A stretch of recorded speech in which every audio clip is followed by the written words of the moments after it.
Okay, hello everyone. Welcome back to the 2021 Kaohsiung Film Festival at Xr Dreamland. And today is our last session of the International Xr Forum. And I'm Ming Wei. I'm the program manager of the Kaohsiung Film Festival Xr Dreamland. Today is a very special session because this is our first time to do this kind of conversation. And today we have the award winners from the 4 award-winning projects from the VR competition and the 3 jury members to join us for today's streaming. And because the VR competition of Kaohsiung Film Festival, we just had the award ceremony last weekend. And this year, we're very happy to have 4 award winners, which are the VR Golden Fireball for Marco and Polo Go Round, and then the VR Immersive Award for Paperbirds, and then the VR 360 Award for Replacements. And last but not the least, we have the VR Special Mention for In the Mist. So these are 4 amazing projects that we're going to talk about today.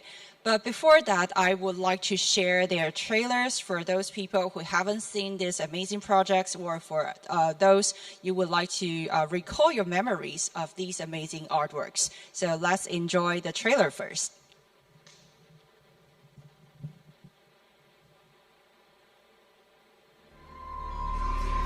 You can get stuck in a place and not even realize it. If you're not careful, you can be stuck there forever.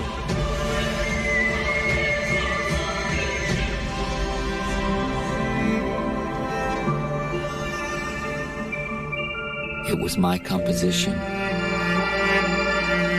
It was my masterpiece.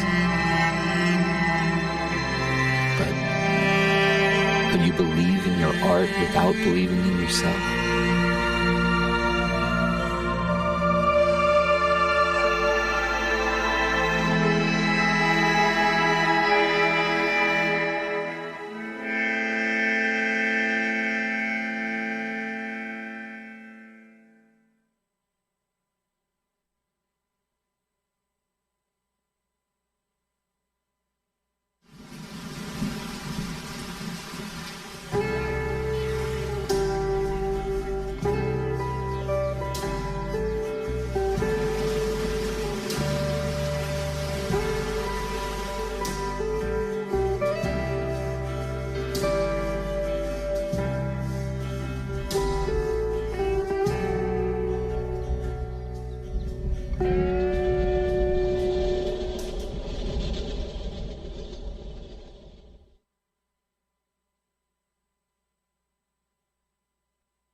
I didn't have any fresh blueberries, so I scraped the tops of those little yogurts your mother buys you. I can see that. What do you mean?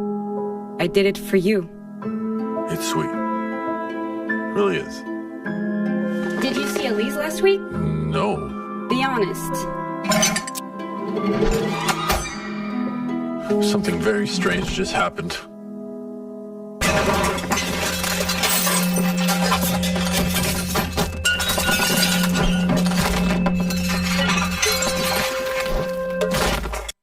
Can't we just go back to bed and finish the crossword?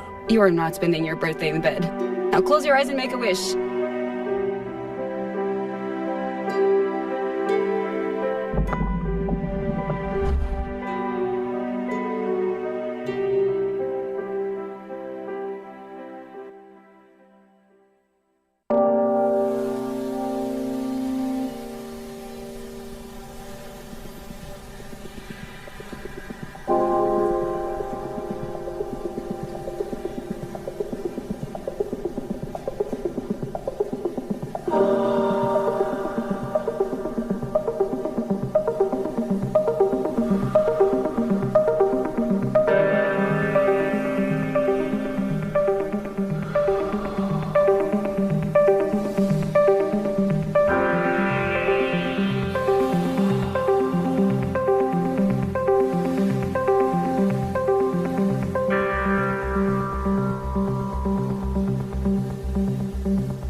Okay, hi everyone. Welcome back to today's award winners and the jury members conversation for the 2021 Kaohsiung Film Festival. And today, as you can see, we have 3 jury members and 5 creators from 4 different award-winning projects. And this year's Vr competition is actually quite special. This year, we received more than 200 submissions, which is actually the highest number that we have ever reached from since we started the competition from 2018. Sorry, that we changed the microphone.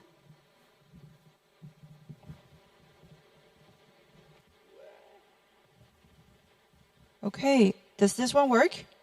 Okay, great. So yeah, as mentioned that we received more than 200 submissions this year, which was really incredible and really honor for us to see so many creators. They are paying attention to the festival and paying attention to the competition. So I would like to thank you all for the submitters and thank you all for the creators. And after the 2 stages of selections, then we had the 21 nominees and their work got showcased during this year's Kaohsiung Film Festival. And during the long process and very difficult selection process, I'm sure the juries can share about this later. We finally got these 4 amazing award winners that which Marco and Polo, Replacement, and In the Mist. So we just had the award ceremony last weekend, but sadly we can't have all of you here in Kaohsiung. So I'm happy to have this opportunity to meet you guys online and for you guys to chat about what's your thoughts and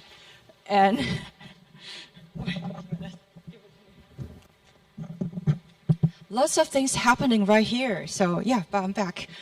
So first of all, I would like to introduce the 3 jury members we have today. First of all, we have Professor SING Song-Yong. Would you like to say hi? Hi. And we have Jay TSENG. And then we have Babu Leo. Yes. And also we have the creators online as well. Let's start with the team of Marco and Polo go around. Let's welcome the director, Benjamin STEIGER LEVINE. Hi, Ben. And then we have the producer, Audrey PACART. Hi, Audrey. And then we have the team of In the Mist. Hello, director Tung-Yen. Hello, hi, everyone. Hi. And then we have the team of Paper Birds. Let's welcome the director, Federico CARLINI. Hi, Federico. Hello. Hi. Hi. And the last one, we have the team of Replacement. Let's welcome the director, Jonathan HAGARD. Hello. Hi, Jonathan. So yeah, it's very nice to see all of you. And just a notice in advance because director Tung-Yen, he's actually premiering his short film Kiss tonight at the Kaohsiung Film Festival as well. So he's actually outside of the cinema right now, and he might need to run to the premiering and then come back and then leave early. So don't be panicked if you see him disappear. Yeah. So yeah, let's start for today's conversation. I would like to invite the jury member to briefly introduce yourself a little bit of your background, and to let us know what's your background of and what is the professional field that you focus on. How about let's also start with Professor SING. 好，大家好，我是孙胜荣，在北艺大电影系任教，然后我的研究是在华语电影，还有当代艺术，还有录像艺术等等。好，以上。Shin Song-Yong Doctor earned his doctoral degree in cinematography from the Institute of Performing Arts. Okay, welcome, Professor SING. And also, let's welcome Jay. Would you like to introduce yourself a little bit? 我是 Jay，然后有点难解释我在做什么，所以可以上一个网页上我们的官网叫 ultracombos.com ultracombos.com 可能会比较理解我们在干嘛。那我们自诩为我们是在做数位体验，那就是只要跟数位有关系、跟体验有关系，不管是表演艺术啊，然后甚至从艺术到设计，就也像演唱会、策展，然后做品牌的行销、博物馆。其实我们都有参与这样子，谢谢。Hi, my name is Jay, and it's hard to explain what I do for a living, but I would recommend you go on to ultracombo.com to have a look at what I do. Basically, in one word, I would say, well, I do digital experience, and it ranges from performing arts to art design and to branding. So it covers quite a wide range. Thank you. I think Jay is being humble. His team, Ultra Combos, is really one of the best digital experience and digital art designing team in Taiwan. So we're very honored to have him as jury member this year. And also, we would like to invite Director Babu Leo to introduce yourself a little bit, please. Hello, 我是巴布。那我的背景是剧场，所以其实我是一个剧场导演。那从去年开始，我有点半只脚踏入了 VR 这个领域，所以去年我发表了第一支的 VR 作品，然后明年呢，我即将有我第2个新的 VR 作品。那所以有一点在这一次的评审过程，有一点是在认识 VR 这样的一个艺术形式。那同时今天也很高兴有这个机会跟大家来这里做交流。Hi, my name is Babu, and well, it's kind of hard to tell you why I'm here. Well, I actually have an expertise in theater, and I am a theater director myself. And last year I had my first VR piece, and I'm currently working on my second, and hopefully you will be able to see my second VR work next year. And why I'm on the jury? Well, it's kind of a learning journey for me. I am still getting to know what VR is, and hopefully along the way I'll make my discovery. And it's an honor to be here with you all, and thank you. Okay. It's very nice to have all the jury members, and as everyone can see that we try to invite jury members from diverse backgrounds to provide the fresh point of views from different backgrounds and different experts. And just like Professor Steen is expert in filmmaking study and new media study and curation and art critics, and Jay is focused on digital creation, and Babu is focused on theater. So after the introduction of the jury members, I would also invite the creators to briefly introduce yourself and briefly introduce your project. We already know your project, just briefly say hi to everyone and let us know what is the brief information of your work. So let's welcome the Grand Prix winner, the VR Golden Fireball winner, Marco and Polo Go Round Team. Let's welcome the director, Benjamin. Hi, everybody. Well, thank you. It's such an honor to hear Grand Prize. It's very touching. So my name is Benjamin STEIGER LEVINE, writer, co-writer, and director of Marco and Polo Go Round. It's basically sort of a comedic love story about a couple going through their day, and as they do, their world literally falls apart, and gravity sort of gets turned on its head and becomes an adventure for the audience and a metaphor for what the characters are going through. And in terms of my background, I come more from traditional film. I've worked in commercials. I've done a lot of writing. I made short films. And this is sort of my second experience in VR, but definitely the biggest undertaking. And it's also definitely a lot to learn and a lot left to discover. Great. Thank you, Benjamin.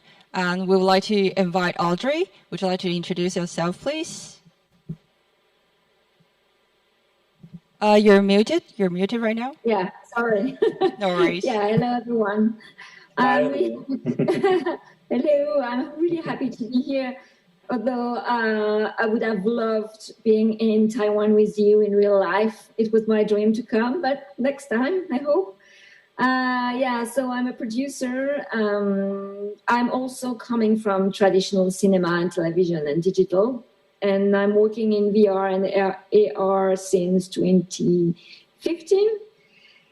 And I remember 3 years ago when I've received the script, the Marco and Polo script. I've read it, and 5 minutes after I said, I'm going to produce that one. It was exactly what I was looking for as a narrative, VR, compelling story. So, it was the story of my life for the last 3 years with Ben. It was really hard to produce because we experimented a lot of new technique, and it was not easy, but now we see the results and we are really proud of this project. Thank you. Thank you very much. Thank you, Audrey. And really, as you say, as a producer, as a creator for the VR, as this new medium is not easy as always, but you guys did a really great job. So congratulations again. Thank you. Yes, and we would like to also invite the director of Paper Birds, Federico. Would you like to introduce yourself, please? Yes, hello, thank you. We are very honored for this award. I'm very happy to be here. I'm a co-director with Herman Heller that he can't be here, but he's also very honored. Paper Birds is about the inspiration and the big world of being a creator and mixing the music with poetry, and what comes to me with Paper Birds was the magic idea of painting music and going immersive on this world of inspiration and abstraction. So it's kind of abstract idea, but it was very, very pleasure to make it. Okay, thank you for the introduction. Yeah, because we can see that Paper Birds is a interactive work, but it combines lots of different elements of work of art, like you say, poetry, music, animation, and the interactivity design. And to the world that you guys created really fully immerse everyone inside that. So congratulations for winning the VR Experience Award. And the next one, we would like to welcome the director of Replacements, which wins the VR 360 Award. Let's welcome Jonathan. Hello. Yeah, first, thank you very much. It's an honor to be here and to receive this this award. I'm Jonathan HAGARD, illustrator and animator based in Kyoto, in Japan. And my background is a little bit complex. I wanted to be an architect, and I failed to be an architect. And then I learned graphic design, and then I became animator, and then I worked in interactive design. And then I came back to animation, and then in VR, and which is why I worked on Replacements. And so about Replacements, it's actually a follow-up of a film I made in 2008, Time Lapse, which was also a story of a village changing in Indonesia. And since 2008 to now, there's a lot of things changed in Indonesia. And also in the way I saw Jakarta, so which is why I made Replacements in VR. Cool, thank you. We don't have Tung-Yen at the moment, so we'll come back to him later.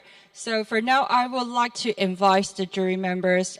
Would you like to share about, do you have any feedbacks, and what do you feel for this time being the jury members, that you have seen the 21 nominees' work nominated works, and then during the process, and how do you feel about this nomination? And did you have like any like specific thoughts that you would like to share with the creators? Let's start with Professor Sing as well. Yes, please. 好，我先分享啊，因为还要翻译嘛，我先分享说，我们3个评审在2天一共看了将近500个小时的片子，所以有些片子其实还蛮长，1个多小时，它还有互动、现场的表演等等，那我很快分享一下至少是我对这4部作品得奖的理由。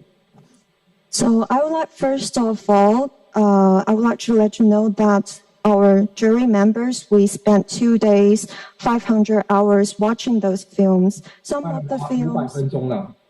500 hours, 500 minutes for watching these films. And these films, some of them are very long, like more than an hour, and some of them, they are very interactive. So I would like to share my thoughts about the 4 films. 对，所以我至少在看这21部作品的时候，其实大部分的作品都是可以说以科技作为最先的导向，也就是说 VR 的一种比较在技术上面跟感官上面对观看者有直接的冲击跟吸引力的。So for the 21 films, they are all very technology driven. They are all like VR films, and it gives our audiences a very huge impact on the technology and their feelings and sensory. 所以各位可以想象，如果在2天看了500分钟作品之后，其实真正会让我们3位觉得有感的作品，其实未必是VR 的技术的一种先进的发明。So you can imagine that after 500 minutes in 2 days, and those films that we chose, they may not have like very high technology in VR.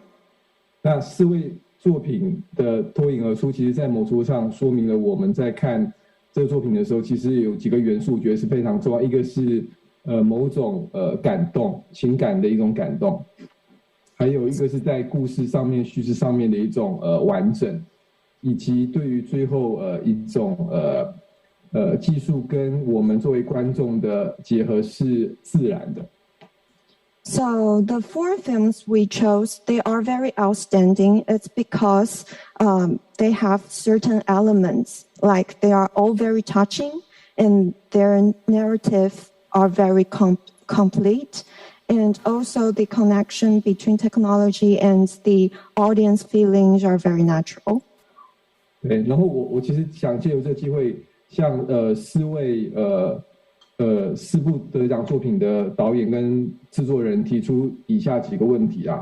第一个是其实针对 replacement 的就是说这个作品，我觉得它在我们看起来非常非常的感动，然后他的作品又建立在一个360度的影像跟声音的环绕里面，然后我想问的是创作者如何确定，或者说如何有说服力的，或者他觉得他为什么敢于用一个非常技术性很高，然后可是他却想要用一个最简单的叙事手法来呈现，这是我想问 replacement 的第一个的问题。So by taking this opportunity, I'd like to ask several questions to our directors and producers. And our first question is for replacements. And because your work is very touching and it's used in 360-degree video, so I would like to ask why you choose to use this high technology to say a story using an easy way of narration. 然后我再想要问的另外一个问题是给 Marco Polo Go Around Now 的创作者，好，那我想问的是，这样一种非常亲密的感觉，然后他们想要把观者放入到作品里面，然后伴随着他们的某种两者身体跟情感的一种波动叙事的呈现。这样，那我想问一下，他们如何能够在创作过程里面掌握住说怎么把握观众的一种生理跟心理的转变，作为叙事的一个重点。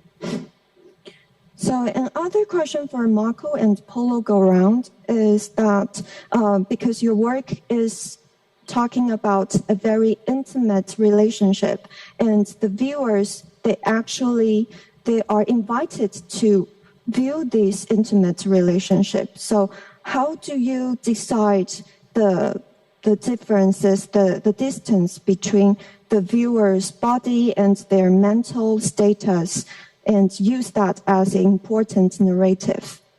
然后最后一个我的问题是给 Paper Burst 就是说我觉得这作品它几乎是在我看这一套作品就21部作品里面，其实在叙事上面是最为精细，而且动画是最精巧的。那我其实很想问是这样一个以儿童作为最后一种童话故事作为主导的话，那某种 immersive 的或是那种浸润式的创作，它为什么和这个作品结合起来，然后它其实也可以变成是一部很直接的动画嘛？那这个 immersive 对它的影响，或者说导演的一种创作动力来自于何处？然后它为什么跟这动画结合在一起？以上，谢谢。And the last question is for Paper Birds. And because we think that among the 21 pieces, Paper Birds, it has the most delicate animation and the most delicate narrative. So I'd like to ask you how you combine the immersive creation with the animation, and what's your motivation of creating this film? Okay, thank you, Professor Singh. Yeah, so that is lots of different questions for each team and the feedback. Thank you for sharing with us. So yeah, as Professor Singh has yielded the 3 questions for each team, I think I will go for the creators to briefly feedback on the questions, and then we can move on to 2 other jury members. So starting from the first question was for replacements. Jonathan, would you like to share about the questions about your feedback about the question why you decided to use the VR 360? It seems like a very because during the whole scene we can see the camera, the angle is not moving, it's just like in a single spot. Why you specifically chose to this way to tell this story? Actually, replacements. When I had the idea to make replacements, which is the story of a family changing in a village through 3 generations. It was not supposed to be in VR. I had this idea but the fact that the story has a lot of scales. It doesn't talk about only a family. It's about a family, a street, a city, and eras. So there are really a lot of scales, and it would be very difficult to show in a conventional film. So which is why I chose VR, and the other reason is that I think replacements is the way the story is made. It's a very Asian, I would say. There is no center. There is no. It's like I really like traditional Asian paintings, like the Japanese ukiyo-e, or also Japanese and Balinese traditional paintings are made that way.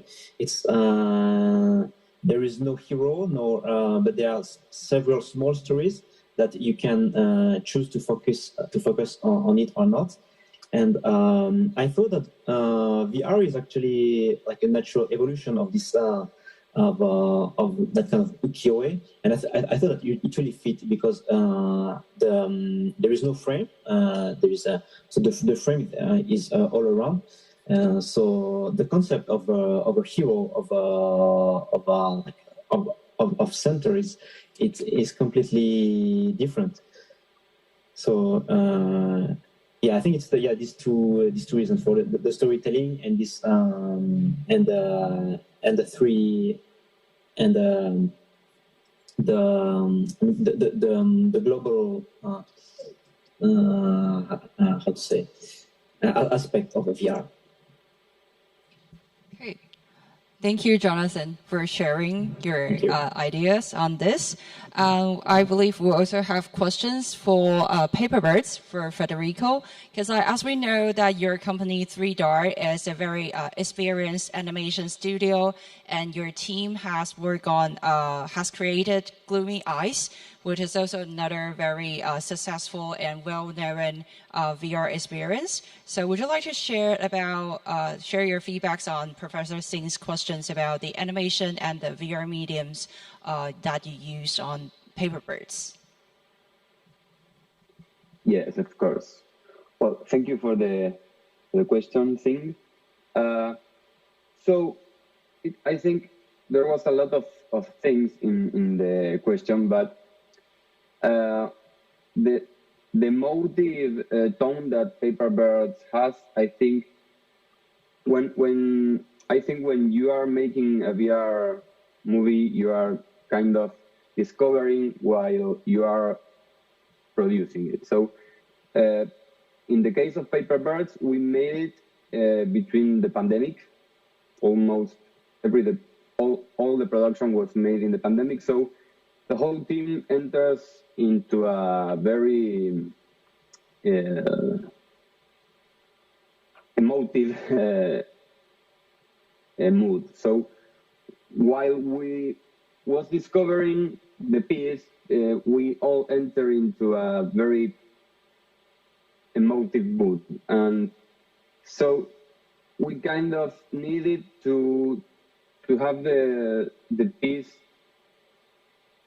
speaking to us and getting in a lot of emotion. So I think the result of Paperbirds was a lot of love and need to speak and to expression a lot in that moment of a lot of I don't know. So yeah, I totally agree that we can see we can feel and see lots of love and lots of focus on family and the relationship between the family members in Paperbirds. And I think for this kind of topic, using the VR mediums actually immerse people more than just a flat animation, and to touch you like deeper in your heart. And I guess that is one of the reasons that choosing VR as a medium to do this is also the advantage of this work. And we also have another question for Marco and Polo go around. Benjamin or Audrey, would you like to have feedback on this? Sure. I'm happy to. From my understanding of the question, and I think it's basically like, how do you choose the perspective of the user or the audience in this kind of a story? And it's funny because it's like, it's the one thing we experimented and argued about in a good way. The art direction, the acting, the tone of the film, all that was very much designed. We knew where we were going. It was like, this is what we're doing. And then, I come from that film background, and I know it's like, you want the close-up on the eyes at this moment. You want the wide shot at this moment. You want those perspectives for emotional effects, and you can't do that in VR, really.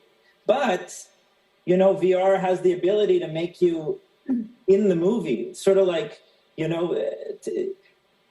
to experience those sort of things I haven't felt since I was a kid when I watched movies, that feeling of wanting to go to that other place. VR, I think even as an adult, you feel that. You get transported. And so the answer is we tried things. I mean, we actually did a blocking with just not even the actors, but sort of we built cardboard furniture and just did it with friends, almost like theater, just to decide on the choreography we wanted for the experience, because once you started all the CG and the motion capture, it had to be very organized. So already I think we were guiding, we knew we were in a room, so the user has to be in this room. So let's create a blocking so that we always have a mix of, I'm thinking of how this question. So just to create a blocking so there's a mix of, if this is a quiet moment, let's find a way of putting the character close. If this is more of a physical action moment where they're grabbing something or where they're, it's really the body language between the two actors is important. Let's try to almost position it on the sides of the room instead of in the middle of the room. And then when it came to actually where to put I had some ideas actually about moving a camera. I really wanted the camera to move at first. And I tried a version like that. And I was very surprised. It just wasn't working. It took us away from the story. And Audrey was always like, no, just put the people in there. Just put the user in there. And in a way, I don't want to, the answer is very simple. We just put the user in the room. You just put the user in the room and let them experience it the way we would if we were in a kitchen and we watched our friends start arguing or our parents start arguing or, just to let the user instincts guide where they were going to look. Now, of course, there's thoughts about blocking. I knew to angle the characters so that their faces would almost always be open to the room. And then in the end, we ended up putting 2 small camera movements. I don't know if people feel them or don't feel them, but they came at moments where, I wanted a bit of a shift in perspective, but also they emphasize a visceral feeling.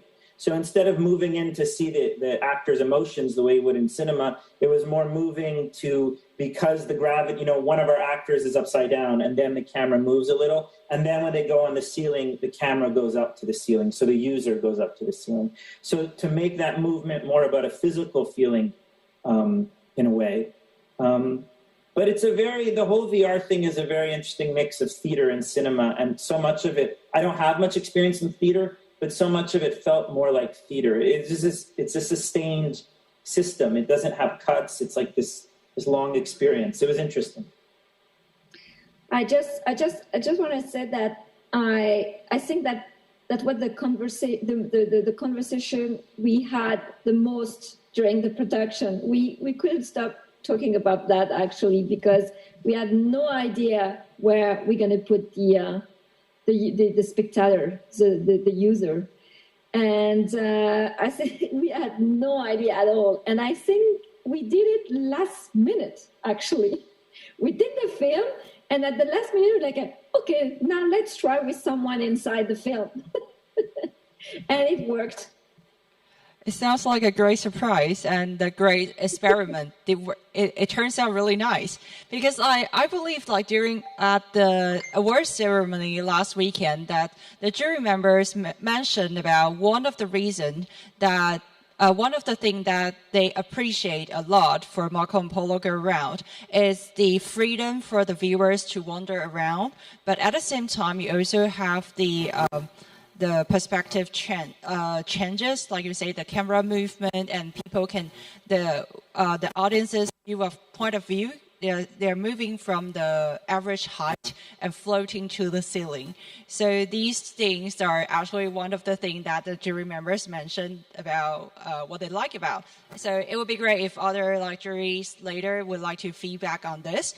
And for now, because I see Tung-Yen is back and he might need to run again very soon. So I would like to invite Director Tung-Yen to introduce yourself and then your work in the midst a little bit, and maybe a little bit feedback on having the prize of the VR Special Mention Award. Welcome, Tung-Yen. Hi, thank you, Mingwei. Hi, everyone. So I'm Yen, and I actually have a theater background, different from Benjamin. And it's really an honor. I'm actually a fan of all your VR works. I actually saw Marco and Polo. I immediately fall in love with it and forced my studio members to watch it. Not to say Paperbird and Gloomy Eyes. And I saw Jonathan's replacement in Taipei Film Festival. And so, first of all, really an honor to be with you in the same picture, in the same prize. And so in the midst, it's centered in a steam room in a gay sauna. So that's why that the trailer, you can only see one shot, because other than that shot, it's all not possible to make a trailer on YouTube. And while it's very pornographical imagery wise, it's actually not so much about sex. And then there are many things that I play with. For example, the viewer's perspective. I want VR experience to be very visceral and sensual, and also playing with illusion and reality. So actually, you are in the middle of the steam room, and in the end, the steam room is made out of a set. We actually filmed this in an opera house, and so in the end, just like Marco Polo Go Round, the camera also elevates, except we have a physical gigantic camera on the digital hoist, and so other than that, I think I'll stop here. Yes. Thank you everyone. Okay. Thank you, Dong-Yen, for sharing. And so as we have like different creators mention about theaters, and for the next jury members, I would like to invite Babu Leo, who is a theater director and an artist in multimedia. Babu, would you like to share about your feedbacks about being the jury, and do you have any feedbacks you want to share with the creators, please?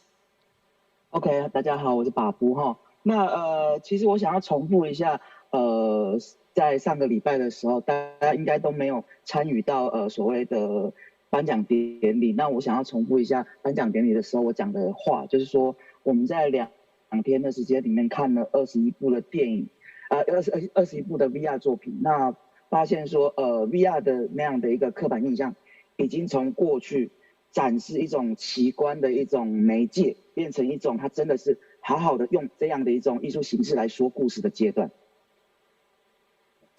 I believe a lot of you were not in the award ceremony last week, but let me repeat what I say at the ceremony. Well, we spent 2 days watching 21 VR films, and it has changed my view on what VR is. And I believe it did the same to a lot of audience too, because it went from a really weird story narrating medium to what is now a really immersive and really capable media that is able to portray a whole story. 我觉得翻译有一点点误解我的意思。我的意思是说，他从过去想要让大家某一种大开眼界的奇观式的布局，就是以高科技为导向的一样的一个设计方式，到现在，它真的变成跟电影、跟剧场一样，它是一个可以用来好好说故事的一个媒介。Well, let me rephrase myself. I believe the interpretation is a little bit off. What my focus is that this went from a high-tech centric media to what is now really approaching what a theater can present to its audience. This can tell a complete story. 所以因为我的背景是剧场，所以说然后再加上我的年纪其实是经历过所谓的过去没有网络的时代，然后到没有电脑的时代，到有电脑，然后那种很笨的手机，到智慧型手机的时代，然后到现在有电影有 VR， 所以说我其实在观看这样子这么多媒介的时候，我并不是去拥抱所有的媒介，而是反而我会去质疑我在使用的所有的媒介。Well, I've had an extensive background in theater, and looking at my age, well, I have experienced the trends in digital medias. And well, let me say, well, I went from smartphones to the new movies, medias, and what is now VRs. So I have experienced quite a range of change in the medias. And in the process, I won't say I am embracing all the technological changes, but I want to say what they can do for us. 对，就是说在这样的一个前提下，我会在评审的过程当中一直在寻找或一直在质疑的会有3个面向。那第一个面向是，为什么这个作品非 VR 的表现形式不可？ Well, and in the process of doing my jury work, I look for 3 elements, and one question is why VR to present your piece? 那第2个面向是说，他在说故事的这样的一个题材，怎么样跟 VR 这个形式可以相互呼应？ And the second question is how the storytelling going to work with VR? 那第3个当然就是说，因为我觉得 VR 其实是不断的在往前走，然后它不是一个固定的一个艺术形式，所以说其实在这些作品，我们看这些作品以及我们在做这些作品的当下，其实都在重新界定 VR 到底是什么。所以说其实我在思考的一个点是，在这个作品里面我看不看得到 VR 这样的一个艺术形式可以往前走的一个趋势或者一个方向。 Well, and the third is that I tend to think think of VR as a progressive media, and so in the process of doing my jury work, I don't want to see a fixed image or a stereotypical image of VR as an art form. I want to see how the story is helping VR progressing as a media. 对，所以其实。 在这样的一个我刚刚讲的3个所谓的面向里面，所以其实，在评审的过程当中，我跟另外2个评审其实很快的有共识，就是这些我们所选出来的这4个作品，其实都符合了我刚刚讲的这3大的原则。And so, with those 3 elements or principles in mind, me and 2 other juries, we decided on these 4 award-winning pieces, and because they fit the 3 categories that I mentioned. 所以我其实就想要问每一组其实是一样的问题，就是说，从电影、剧场到 VR， 你们觉得 VR 在这样的一个我们的这个 generation， 特别到现在已经有一个所谓的 metaverse 这样的一个 term 出现了，就是说。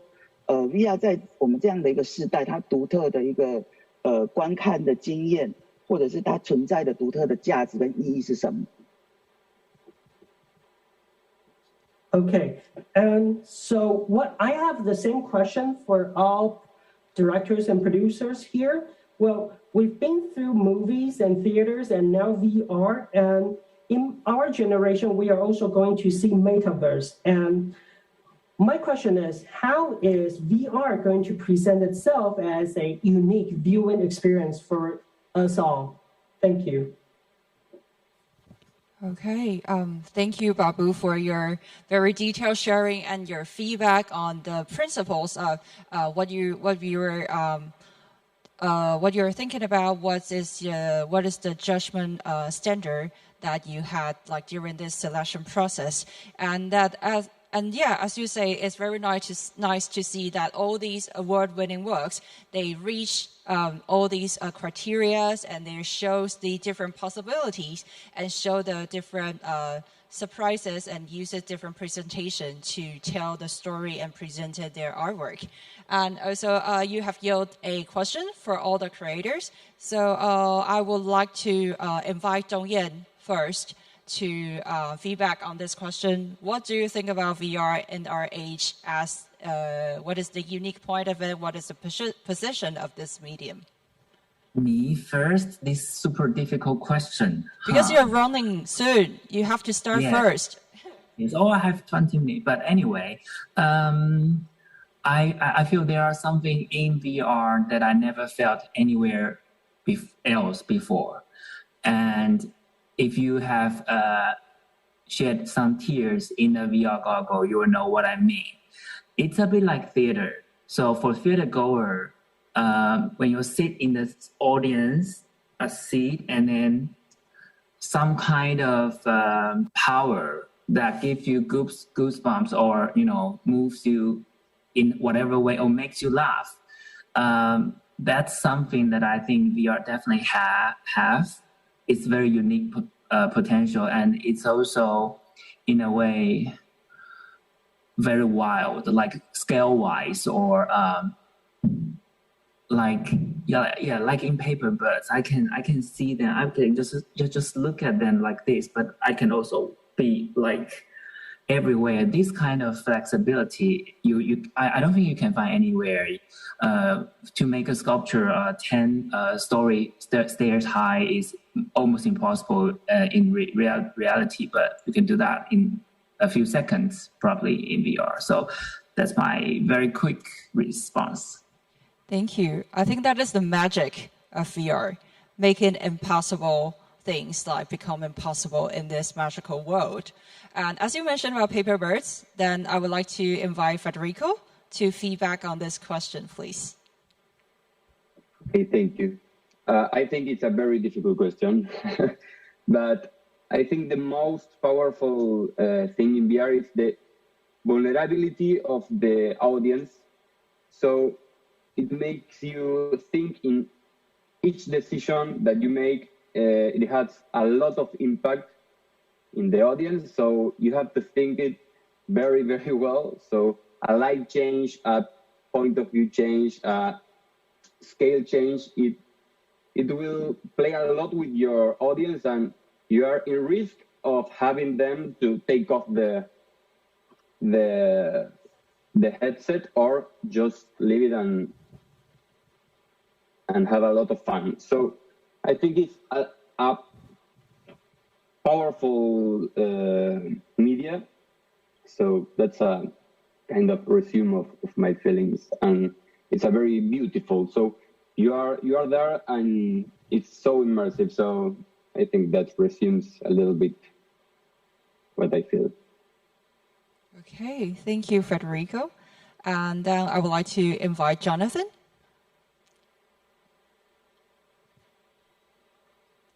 I also think it's a difficult question.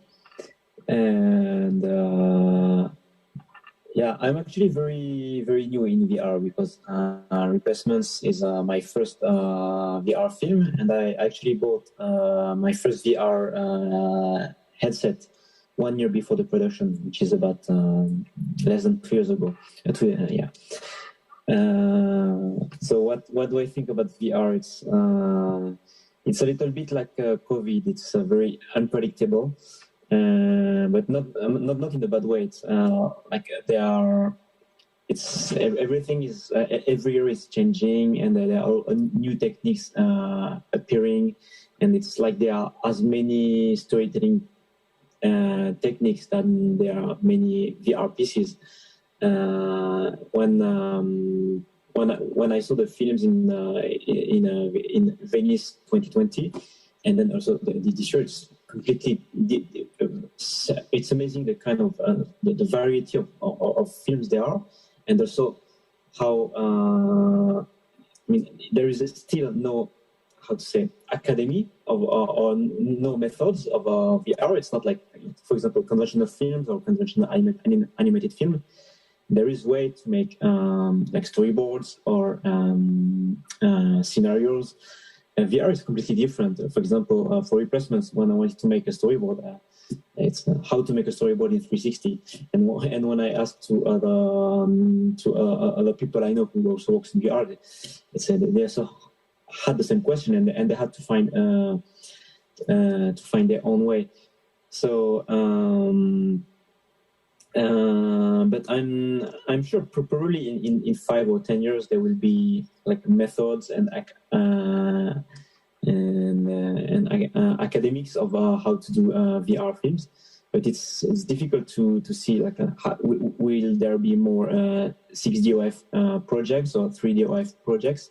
Well, I think it's 6DOF and 3DOF are also different kind of storytellings, and inside of them there are different kind of storytellings. So it's it's difficult to see if there will be if there will be even more kind of storytellings, or some kinds will be more popular than others. It's difficult. It's difficult to predict, but I'm very, very excited to see where it will go. Yeah, that is totally true. Thank you, Jonathan. I totally agree with you say that VR is a medium that is unpredictable. And I guess that is one of the unique and one of the point that make this medium more fascinated, because you don't know that what is going on next. The technology and different kinds of narratives or presentation, ways of presentation. So it's not only a new medium, but an ongoing medium. So yeah, so I would love to invite Benjamin as well to share about your feedbacks on this. I just agree kind of with everything that's being said. So to say something different, on a personal level, it's about the magic. I always love this. I was always fascinated with dreams, how dreams feel so palpable but intangible, and then you wake up and they're gone, and there's no way of, I don't know, photography, books, paintings, they seem to reproduce what we do in life, and I don't know how to reproduce this feeling of dreams. And sometimes when I did VR for the first time, I felt, wow, you can make a dream in here. It feels like the best medium for making a dream, and I like that a lot about it. And for me, my personal challenge or interest in it is to next really try to integrate interactivity. I just like when mediums are pushed to their limit. I like when you take a medium and do the most you can with it, and you really can do interactivity and that kind of immersion with VR. And it's just very tricky of how to do this without it being a video game. How do you do this and not break the feeling of cinema, not break the feeling of theater? And then my only weird negative thing about VR, I can't put my finger on it. It feels lonely sometimes. It's like a very solitary experience. And I know theater is not so solitary. Movies, they can be. You can watch a movie alone. But so I don't know. I think it will be interesting when we start telling stories and you have multiple people in the headset at the same time. And you have multiple people entering one story. I think that'll be really interesting what starts to happen when those kinds of experiences are well made, you know? Thank you, Benjamin. Yeah, exactly. Maybe I think the loneliness might be one of the reasons that we can see more and more multiplayer experiences, VR experiences that happens like in the past year or two. Yeah, I think that is one of the transition, one of the ongoing that we're working on. And Audrey, how do you think about the VR medium in our era as a producer? So I remember when I've, started to see my first project in VR, and I remember also I was going to conferences about VR, and at this time everyone was talking about empathy machine, and I was like, what the fuck? I don't understand why is it an empathy machine, because I don't feel that at all. But I was thinking, I would love to feel sensuality. For me, VR would be the perfect medium to feel sensuality, femininity. For me, it was a really interesting medium to describe that more than empathy. And that's why actually I'm trying to choose the project that I'm producing that way. And actually In the Mist is the only one project I haven't seen yet, so I would love to see it. But you know what? In our era, we just talking about metaverse, and I'm like, oh my God, I can't wake up and every morning hearing about the fucking metaverse. Excuse me for the for the word, but it seems like we haven't even started to explore all the possibilities of, narrative and art in VR before being in, a virtual world where we're going to have meeting disguised as a frog. So I think that this year it's a really, really weird time for VR, because I would love to see more amazing projects instead of talking about Meta and Facebook. I saw Babu having a thumbs up. Yeah, indeed. I think that we're living a very, very strange and complicated era times, it's like things change it all the time and so fast. It seems like in the past 1 year or two that during the pandemic, some people would say that world kind of being paused, but at the same time, the world just keep changing like so fast. And there are so many like new concepts and coming up like metaverse and the changing name of Facebook, lots of things. Yeah, it's just been confusing sometimes. Yes, truthfully understand about that. And yes, for the last jury, I would like to invite Jay to give us some feedback during your selection process. How do you think about these years as a jury, and how do you think about the nominees? And if you have any feedback for the creators, especially for if you have any feedback for In the Mist, it would be great that we can go to that part first, because Tung-Yen is leaving us soon in like 5 minutes. Okay. Tung-Yen, you're just getting everyone nervous, you know? Okay, let's welcome Jay. Sorry about that. 好，那我就先简述一下这次评审的想法。其实关注 VR 这个载体也蛮久了，这样。然后我觉得到了这2-3年吧，就忽然不知道为什么，就是技术也好，或者是创作者的水准也好，就让我觉得看到了很多，就是已经超过预期的。因为以前早期在看一些 VR 的作品的时候，都会觉得是有必要拍 VR 吗？但到这几年的作品啊，我已经看到就是哇，这个真的要在 VR 才能有这样子的体验。所以我觉得那个作品的quality 到这几年，我觉得有很大的革新这样。So I just say some of the feedback. I've been paying attention to VR for a long time, and in the past 2 and 3 years, I've seen a lot of increase in terms of technology and the creators' levels. So actually, all the pieces, they are very highly, they are very great works and actually meet my expectations. And also, a few years ago, when I saw those VR projects, I actually thought, wow, you really need to do that in VR. But in recent years, I found that, oh, yes, we really do. And I see those qualities of works, they are actually increasing. And I'm very glad of that. 然后，因为去年刚好，我们团队策一个展，就在高雄电影节的旁边。然后在同时间刚好就是都在车站，那我就有闲的时候就会偷跑过去看一些影片。那我去年就非常的惊讶，就那个作品的不同面向啊，然后刚才讲的 quality 啊，真的都非常的精彩。像雾中去年就有在那个电影节展出了这样子。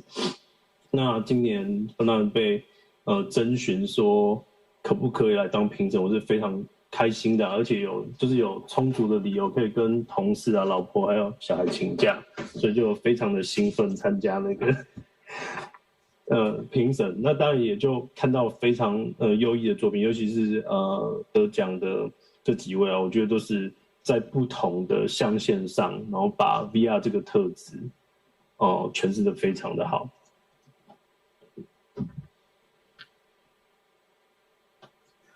Well, let me put it this way. Well, last year I had a chance to show my own exhibition in Kaohsiung, and Kaohsiung Film Festival was just nearby. And so whenever I got time, I would sneak off work to have a look at some of the films. And I was really amazed by the perspective shown by those pieces and also the narratives. Yeah, and last year, In the Mist was also invited to the show. And so this year, when I was invited to be a part of the jury committee, I was really happy. This was a chance to really give me a chance to step away from my work and my family. And I was able to come and see all these excellent pieces. And they really show the attributes of what VR work should have. 好，然后接下来就是逐一的有一些作品都有一些问题，这样我就先问那个东燕的雾中嘛，就我蛮好奇，就是那个实际在规划脚本啊，跟实际演出时候，那中间的差别有什么？哪些是就是现场你才发现，什么事情应该怎么做？我好奇那个想象跟差异，就在你的脑海里差多多？因为我觉得这种很细腻或很直接的东西，好像是相对难以控制的。对，就是好奇，就是这个过程中你有什么好坏啊，什么开心或痛苦的，就蛮希望你可以分享的这样子。Well, and my first question is directed at Director CHOU Tung-Yen. My question is that when you first planned this script and also the shooting of this whole VR pieces, what is the difference between planning and actually carrying out the shooting? What are some unforeseen, uncontrolled elements that happen along the way? What are some of the good things and bad things that happen in between? So I actually did a tryout filming. I just have a small like a GoPro Max, so to get it up, and also while writing the script, I was actually trying to find a beginning and the end and the climax and the struggle so that the character can go through. But then I realized everyone is anonymous, and then the anonymous is so important in a sauna in the mist. So in a way, I was looking for the poetry, and then I realized I should make a dream. And so that's the most important thing. And what's so interesting to share that with all these absolutely naked guy having all kind of action on the stage of an opera house with all the crews, to be in Taiwan during the pandemic, I'm absolutely honored and privileged to be able to do so, and because I absolutely have to go. I think Kaohsiung Film Festival and Kaohsiung VR Film Lab has such a guts to support this production, and people ask me, what's your distribution plan? I have so many difficulty already during the festival. So first of all, in Venice, they cannot put they need to remove it from competition because it cannot be on Viveport and Oculus. And then in the satellite venues, it wasn't screened in several cities like in Beijing or Istanbul, but to my surprise, it didn't screen in Phi Center in Montreal, and I was so surprised. And then it didn't screen again in the festival, the Nouveau Cinema again. Like 1 day before the screening, we got an email from the curator, and then say that due to the content, we cannot do it. So. It's gonna be a very long topic, and Venice Biennale actually made a keynote seminar talking about this because some of their works need to cut off parts in order to be in it. And in my film, there's no way you can cut to make it possible to be on Oculus or Vive. But so it's actually back to metaverse or something like that. I think it was great that the big tech giants were giving up VR, because that's when I find it's the art, the possibility of making art start to grow. And now it's well, let's see. And thank you, everyone. Thank you, Dong-Yen. Thank you for squeezing your time to be with us tonight. See you later. Okay, so Dong-Yen got to go, but it was a very, very great sharing and very great feedbacks on no matter the questions or the experiences that about In the Mist. Yeah, because I think like In the Mist is quite a unique example, not only on the production side, but also because of the content. It got lots of like different situations like during the distribution. So yeah, well, I would like to come back to Jay for if you have any other questions for other creators, please. OK，然后另外一个是就是针对那个 Paper Birds 的问题，这样就是个人的好奇啊。虽然谈钱好像铜臭味有点重，但是就是蛮好奇，就因为我们那时候看 Paper Birds 的时候，就觉得它的整体的编制、执行、制作其实是相对庞大的，就是因为它有很高 quality 的动画要做，然后甚至有互动，然后音乐什么等等，反正就是看起来是相对庞大一个制作。那我好奇就是现在 VR 的市场，我觉得是因为那个头显可能普遍度没那么高，那这种编制的作品在现在环境下是可以对应到商业模式的吗？或者是简单讲，就是他们如果长远来看，他们还有办法继续产出那么 high quality 的作品吗？就是商业模式跟 quality 的权衡，他们是怎么看这件事情的？ Well, I have my next question directed at the director of Paper Birds. And, well, when I first looked at the film, I was surprised by its overall execution. It's quite massive a project in terms of the high quality animation, its music, and its interactive content. It seems it requires a huge budget. And as for your piece, it would require a VR headset to view. And looking at VR headsets, which is not quite popular among the general consumer markets right now. And I'm just wondering about your business model, because obviously you have a wonderful execution of a wonderful piece. And in terms of the long term and the balance between putting up this quality work and your budget, how do you find a balance? And is this sustainable for you to produce a next piece of such quality or even better?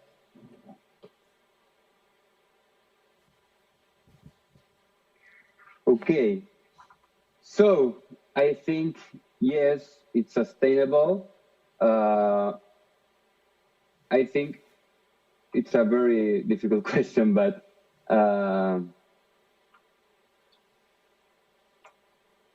just let me think a little bit, please. Okay. Yeah, I think exactly. I think the question that Jay pointed out is actually a super difficult question during this time, and not only for Federico, for the Paper Birds team, it's a huge question, and it's a huge difficulties for all the creators who involving in this industry, I think. Yeah, and exactly, because we have professional producer here, Audrey, please. Yeah, I can answer a little bit. I don't think for us, for me, I don't think it's sustainable as, narrative film, even though you have, public money, public funding. I don't know for Paper Birds, and I would be curious to hear the structure. But right now in that kind of it's more interactive in the Paper Birds case. But for us, it's really hard, because if you want to have a very high quality animation, you need to be in Vive or Rift, which means that nobody can really buy it. It's not, a business model. And then you have to transfer it in Quest, which is like $50,000, and just to transfer to Quest. And then you're not even sure that Oculus will be willing to put it on the store for a certain amount of money, not for free. So for now, it's more a festival, market.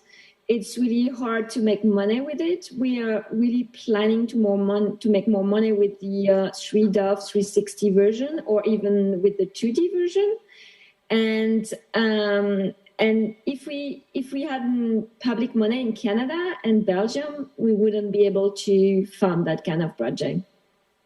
It's for Marco Polo, of course. Yes, I think that Audrey shared a really great pictures of the general VR production that we're having in this industry right now. Because I believe that there are quite a lot of VR production during these days are actually funded by public governmental funds, or either from the fundings from the big companies like Oculus or other like big business who fund these contents. And yeah, I think that's pretty difficult. I think the business model, that is something that we always been asked as well, that people were curious about, okay, so where else that we can see these VR contents apart from festivals? Then where can we find it? And then can I find it online? How would I do if I don't own my own headsets? Then how could I do? I think that is the joint question and joint confusion or the difficulty, not only for the creators, but for the audiences as well. Yes, yeah. But yeah, that is something that all of us might need to like work together for. And Jay, do you have like, sorry, Federico, are you? No, I just wanted to thank you, Audrey, and I wanted to say that I'm not a lot of businessman. I came for a more visual background, so sorry, Jay, for not being able to answer that question. Okay. That's why I answered. I remember.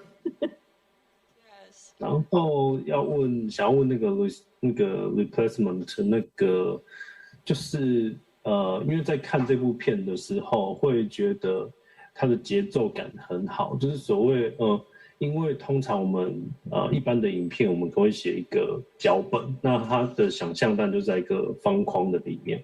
但我们在看360的时候啊，就是你的资讯量其实是非常庞大的。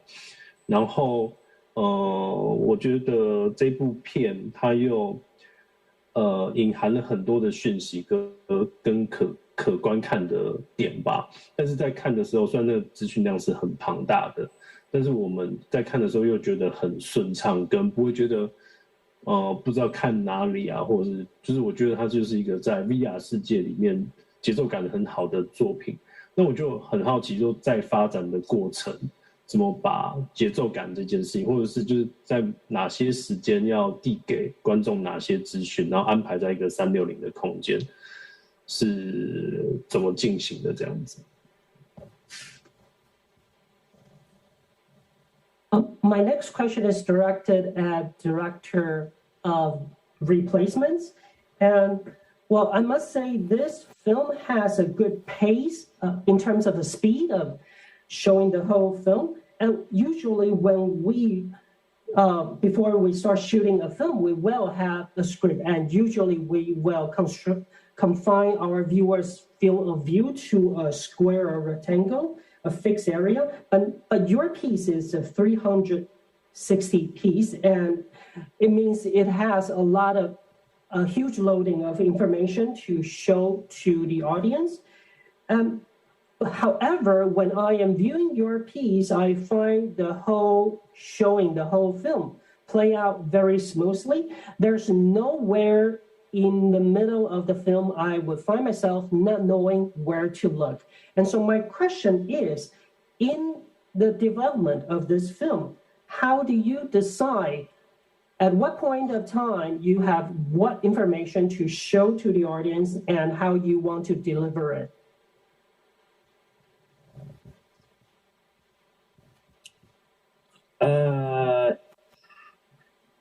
Yeah, I think it's a very interesting question, and it was actually the very, very difficult part of this film, because Replacements talks about a fictive alley, and there is a reason why it's a fictive alley. If it was a real place based on a real area in Jakarta, maybe I couldn't make something as realistic as I want, because I wanted to make something that like most of people in Jakarta and beyond, also people also other Indonesian people could relate with, and when they see that, they could okay this is my family, this is my grandmother, this is how changed the average Indonesian city from the 80s to nowadays. So and so to make replacements, I was based on personal memories and also on some more serious researches I made about Jakarta history. So obviously I had many elements, many photos I took in Jakarta, and so I had to choose, and to choose the elements was it took a lot of time, because there are also several elements I wanted to add, but I couldn't because of time. So I really had to choose what's the best element that if people see that element, they will remind some like a powerful memory. I have like one very simple example that is that I use in the film is the goat. You know, when like many Indonesian cities, especially it tends to disappear more and more, but they have like a goat between the street and the house with water, and I often use it as a memory. So when I was a kid, I used to wash my hands in the goat, but now I'm grown up. But most of the goats are dirty, and there is not even water. And it's a very simple memory that people remember, but there is so many truths inside of it. It talks about how the society changes. It talks about garbages. It talks about globalization. It talks about everything. So so from the beginning to the end, I didn't want to do something that is like 100% realistic to Jakarta, but I wanted to make something that that talks about how the society changed in Indonesia, and for that, choose the right elements. I hope I could answer your question. Thank you, Jonathan. And thank you, Jay. Do you have because we're actually almost running out of time. Do you have the final questions for Marco and Polo go round, or Professor Singh? Let's figure out. Jay, do you have the final question? 有，我对 Marco Polo 的。Yes, please. Marco Polo 的问题是，就是他是在影片里面是有一个 avatar 的状态，就是我们不是真人的演出，然后加上他的美术风格是我觉得是比较强的。那我觉得在表演上的时候，因为他要表现的情感或者是那个关系是强烈的，那我觉得用一个数位的替身或者是美术风格，可能会让那个情感或真实感嘛降低。那在表演上是不是有做了一些新的诠释，或者是他们怎么看待真实跟虚拟？那怎么传递感情的关系？这样，就是他们怎么做诠释？ So my question for Marco and Polo go round is that you have avatars in the film, and it has a very strong artistic point of view, and actually you have a very strong emotion and relationships in your film as well. So I would like to ask, because using avatars, actually you will lower the emotion and the real feeling. So how do you see that? How do you see virtual vs reality? Well, it's interesting. I never thought of it as avatars. I actually thought of it more as animation. Even if it's animation that's driven by a real performance, I think the acting is very delicate. I think there's very good acting in the piece, and I think the actors did an amazing job. So I don't want to say it's animation that doesn't include acting or isn't important for the acting. But I just thought of the Miyazaki films that I found so emotional and so amazing, and just feeling that you can embrace emotion, can come out of any medium if it's sort of, I think, done with honest, whatever honesty means, but done from a place that feels honest or true. So I guess my short answer is I thought of them more as animation, and that it wasn't really about trying to make sort of avatars of the actors exactly. Well, now that I'm talking out loud, sorry, I feel like I'm contradicting myself. I mean, we scanned the actors. I scanned the actors. I used the actors' performance, their motion capture matched the dimensions of the body. But we did work a lot with Sam Walker. I just want to mention an artist who worked with me, who's very talented, to give them a look, to give them a design that would feel more like animation, more like something that was painted, more something that was sensitive and artistic, and so that we wouldn't have to worry so much about it feeling like a creepy human, you know?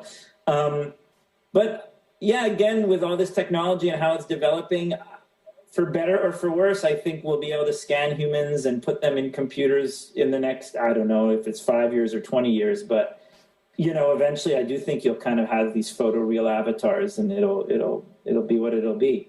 And that'll be cool too. It'll be creepy sometimes, and it'll be really beautiful other times, you know? I hope that answers the question.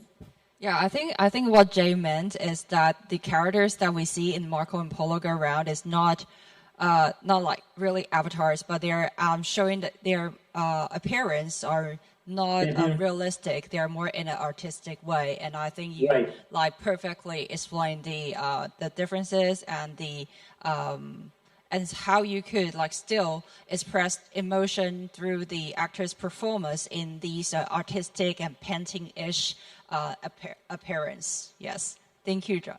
Thank you, Ben.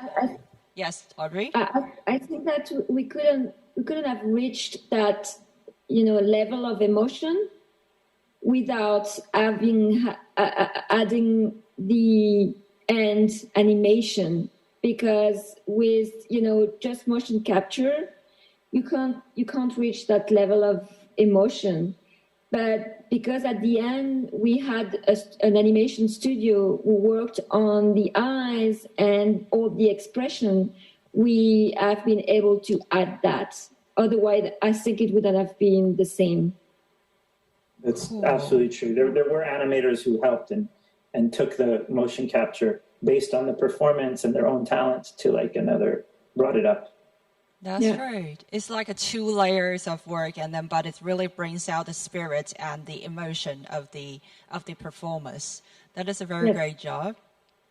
And I think that Professor Singh has a question. Let's make it, because of the time, let's make it the last question for all. Yes, please. 我的问题很简单，因为大家还没有谈到一个部分是观众，因为刚刚有人提到说是那个失重的那部作品提到说优舍嘛，作为观众，那我想问一下，到底各位在思考观众这件事情是一个观察者 observer 还是一个参与者 participant， 或是说他甚至是个偷窥者，像东燕的作品？好，那大家可以决定要不要回答这个问题，或是有想要回答都可以，谢谢。So it is an easy question. My question, we are going to talk about audience because we didn't really mention about the perspective of audience. So do you think the audience, they are observers or they are participants or they are just like the audience in the midst, they are taking a peek at peeing Tom, they are peeing Tom in the film? I think this is a open questions for any creators who would like to give a feedbacks on about the perspective of as the audience, because we kind of see like different, because like Marco and Polo Go Round that Benjamin and Audrey has shared about the audience perspective is like added and just place them there and give them some freedom. But yeah, also we were curious about for other 2 works, and how do you see the role of the audience? Before I let them talk, I just want to say that I was in Tribeca in June, and because Marco and Polo was in competition there, And it was great because every afternoon it was the general audience who came to see the films. And I remember that a lot of people said after watching Marco and Polo, they said, oh, it's like being with Leonardo DiCaprio and Kate Winslet in Titanic, but inside the film. It's like being totally inside a love story. And I think it was the best thing I've heard from the audience. Thank you, Audrey, for sharing. I think the audience feedback is always something really interesting to learn. Because as a festival programmer, festival staff, it's really always very, very interesting to receive people's feedback on after they experience the VR works. And lots of feedbacks are like way beyond your expectation. You have no idea why would people think about it. Those are usually they are very great surprises, but sometimes it's kind of terrifying, like when receiving the feedbacks. I think that is especially for the creators too. So because of the time limitation today, I'm sure that we still have like lots of topics and lots of conversation that we could go on and to make this super interesting. But due to the time, we're running out of it tonight. So I would like to once again thank you all. Thank you the 3 jury members and the creators who are participating for today's session. And that is really like from the festival side, tomorrow will be the last day of the festival. And this has been a really special edition because we have showcased everything online and things are they're not of the things that we're familiar with this year. But thank you all for being with us to go through this journey. And thank you all for being with us to try some new things. And it's our honor to have all of you. Once again, thank you very much, and thank you for your time today. Thank you. Thank you very Thank much. you so much. Thank you. Thank you very, very much. Bye-bye. Thank you. Bye. Bye.